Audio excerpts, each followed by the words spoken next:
So today we have a classic question that I answer literally every day. Students ask me, "Sir, for how many hours we should study while preparing for US CMA exam?" And for this, I have a very simple answer. Rather, I have a thesis explaining that why the question itself is incorrect. We'll come to that. Also, I'm going to give you some fair benchmarks you can follow if you're a student or a working professional preparing for US CMA exams, making sure that your overall preparation is better for the final day. Let's get started. Now, before coming to the main question, let's understand the context to analyze what we are discussing over here. And for this, I have a very simple example. Just imagine we have two candidates who are preparing for US CMA exam. We have candidate A and candidate B. Candidate A has some background in finance. Maybe he's a CA dropout, has done his MBA or has completed his BCom and read few books in finance or has a good vocabulary. Plus the attention span is good, so he's able to concentrate much better for a longer period of time, and also overall memory retention is better. Maybe he's good in academics, that's why. यहाँ पर when I ask a candidate to study for 1 hour, he is able to read 20 to 30 pages easily, even more than that. Now let's come to candidate B. Candidate B is new to the world of finance. Maybe has weak attention span because of maybe high usage of social media. Maybe is not able to concentrate a lot, feels restless because he's appearing for a professional exam for the first time in his life.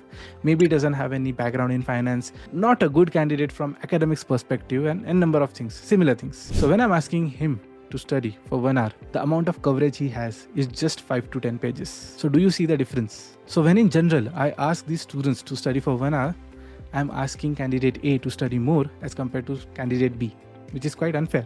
And when other professors openly tell that you should just study for 2 hours or just study for 3 hours and you should be good, I really feel uncomfortable. That shouldn't be the metrics we should be setting. Reason being, some have, let's say, good academic background, are good in studies in general. They will have a better advantage. And when there are students who are coming in the professional exam world for the first time, these guys might struggle. These guys might be under very different influence and might take an uninformed decision going ahead. So over here, it is very important to see that you are tracking the right metrics. Number of hours for study is an incorrect metric. Please don't follow it. If you want to follow something, a better metric would be how much coverage in terms of content you are doing. Or in simple terms, how many chapters you are completing, how many questions you are completing. To give you an example, at FinStreet, what we do is at the end of our class on Sunday, I give a very simple assignment that you have to read 30 pages and solve 50 MCQs. And I give a time span from Monday to Thursday. And I'm also very explicit that if you're a student studying full time, then this is the bare minimum you have to do. Ideally, you should be reading more pages or solving more MCQs. What this does is it brings everyone on the same page. Someone who's taking 3 hours to complete this is able to do so. And secondly, someone who's even taking 5 hours to complete all this is able to do so. They are able to study same amount of time, putting in same amount of effort. Maybe one would need higher effort, but the output wise effort is good. This kind of input should be followed up with a test because it will tell you where we actually stand. See, at times some candidates might read some amount of pages, 20 pages, but might not have good amount of understanding or absorption. And if these candidates go for a test, their accuracy will be somewhere around 30%, 40%. On contrary, someone who just took up, half an hour to read same amount of pages, but while giving a test, the accuracy rate was even more than 60 or 70% because absorption was better, understanding was better. So again, fundamentally, there is quite some difference.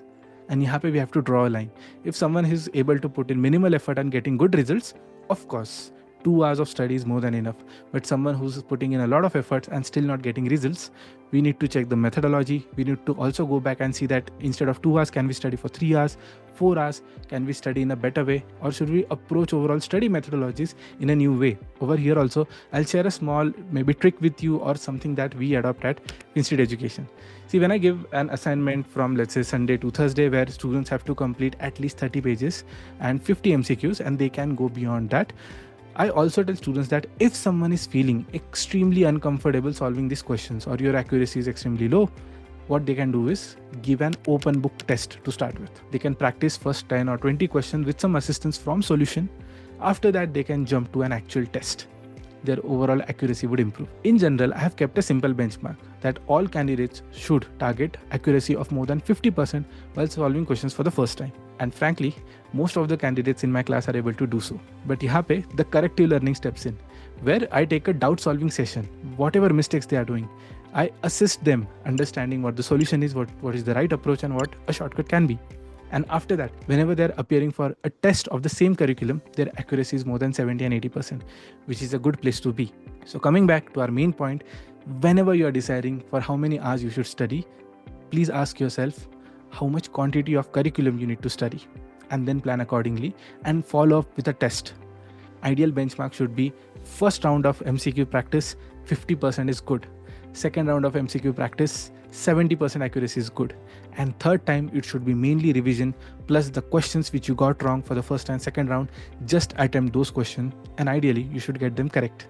A 3-round practice of all the MCQs is more than enough to get you ready for the final exam. So I hope this gives you a fair amount of clarity in terms of how much efforts are required, which should be counted in terms of content coverage and not in number of hours. But please don't get intimidated by this. Let me give you a simple formula, okay? How much overall time it takes to complete US CMA. Maybe this gives you better clarity.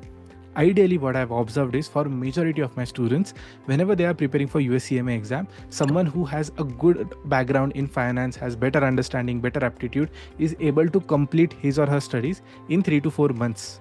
So after that, maybe taking a buffer of 15 days or maximum 30 days, a candidate can ideally go for their exam in 5 months.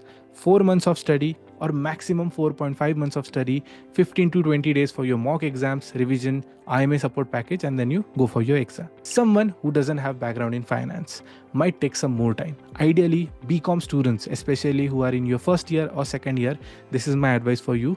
Please take ample amount of time. If there are some difficult sections, difficult chapters, appear for them twice, in class, in tests, everywhere. The ideal amount I have observed is students usually take 6 to 8 months to complete their US CMA preparation. After that, a buffer of 1 month is enough. Also, you guys take a lot of break during your semester exams. So that's why, 6 to 8 months are required by students. But yeah, after 8 months of preparation, you can go for your exam. So in overall duration of, let's say 15 months to 18 months, you guys should be able to complete your US CMA exam in a very practical sense. That's it for this video. If you liked it, do not forget to press the thumbs up button. If you're new here, please subscribe to our channel. Thank you for watching. I'll see you in the next one.